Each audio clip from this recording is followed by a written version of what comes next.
आज खाला और मैं उनके लिए वेडिंग ड्रेस सेलेक्ट करने गए थे।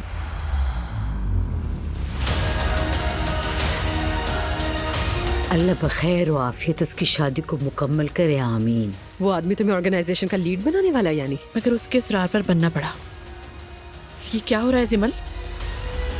क्या हो रहा है? कुछ ऐसा है जो मुझे नहीं पता? मुझे मामा और तुरुल अंकल एक साथ अच्छे लगते हैं। मुझे भी ऐसा लगता है। मुझे भी बिल्कुल हैरत नहीं होगी। आप सब लोग पागल हो गए हैं। तुम्हारी खाला की शादी कब हो रही है? उनका निकाह 2 दिन बाद है। शादी गर्मियों में पूलिया में होगी। अब तो कुछ कह दे। क्या फिर से कोई बुरी खबर है? नहीं, ऐसा कुछ नहीं है। अब ये मत कहिएगा कि मरियम को पता चल गया था कि हमने खाना खाया था। मैं शादी कर रही हूँ, खुदा के लिए मुझे जाने दे। आप शादी मत कीजिए। क्या? मैं तलाक ले लूंगा मरियम से। ये क्या हो रहा है मेरे साथ? या अल्लाह मेरी मदद कर। ये मेरे साथ क्या हो रहा है? मैं ठीक नहीं हूँ। मैं बिल्कुल ठीक नहीं हूँ।